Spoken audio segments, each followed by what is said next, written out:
Chaz Freeman, former Assistant Secretary of Defense for International Affairs. He's retired now, but of the U.S. So this is a former U.S.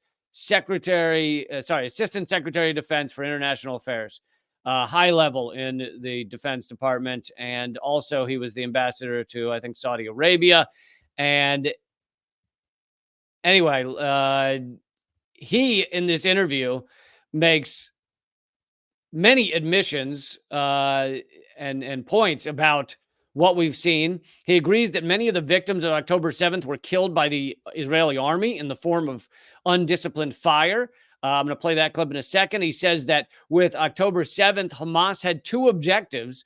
One, to put the Palestinian self-determination issue back on the global agenda. And he says they have succeeded in doing that, since there is widespread recognition outside Israel that only self-determination for Palestine in the form of a two-state solution can provide security for Israel. I don't know if anything can provide quote-unquote security for Israel anymore after the way they're behaving with this genocide. He says that even in the U.S., which has a larger Jewish population than Israel, many Jews have come to realize that this is the case. Yes, that is true. Such as me. I mean, I didn't just realize it, but anyway. Number two, goal was to give Hamas enormous popularity among Palestinians because they are seen as having stood up, as having been willing to accept death rather than captivity. All in all, he concludes that much like the violence against African Americans that followed slave revolts in the 19th century, the Israeli vengeance against Palestinians won't be remembered fondly by anyone in the future. In fact, he goes as far as saying that when people think of Israel in the past, they thought of it as a refuge for the victims of the Holocaust. And I think that's very true.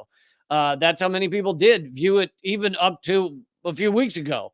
And now they will think of it as the home of the perpetrators of this genocide. And I think he's very right on that. But let's play a clip of him speaking here. Chaz Freeman, former Assistant Secretary of Defense of International Affairs. So are those credible reports stating that actually for quite some degree the Israeli army might be responsible for the dead Israelis on October 7th? Yes, and there are two reasons for this. One is the Israelis lacked discipline and the training necessary to respond effectively to the hostage taking that Hamas carried out, which, by the way, was aimed primarily by Hamas at taking Israeli soldiers. The kibbutzim are garrisoned with soldiers. They are military settlements. Many of the people, the men there, some of the women, are in the Israeli reserves, and Hamas sought to take them as hostages.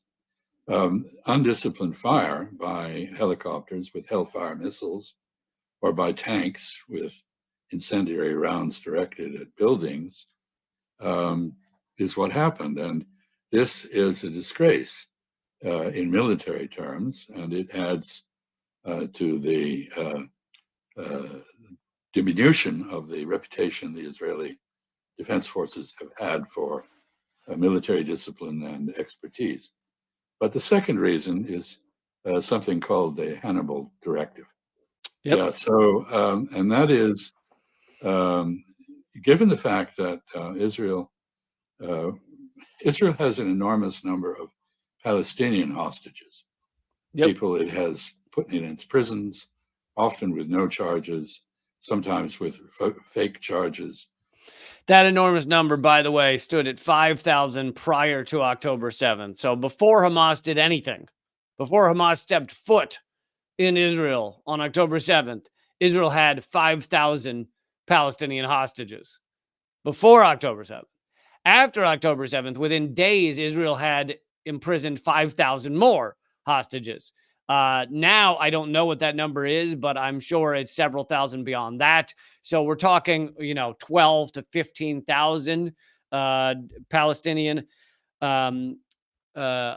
hostages held in Israel. So he's absolutely right. Sometimes with a genuine judicial process conducted by military courts. But it has a huge number of hostages. And many times in the past, Israeli hostages have been exchanged for Palestinian hostages in a vastly disproportionate ratio. So the Hannibal Directive basically says that rather than get into bargaining over a hostage exchange, you should just kill the Israeli hostages along with their captors. So I've brought that to you a few times, the Hannibal Directive, and the fact that the IDF's goal when someone is taken hostage is to kill the hostage takers, and kill everyone and anyone around. And that is clearly how they behaved on October 7th.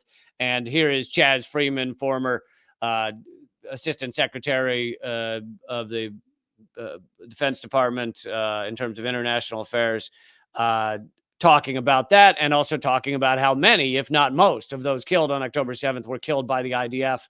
And you know, it's all horrific, but it goes against all of the propaganda we've been hearing. And anyway, you're seeing higher and higher officials admit that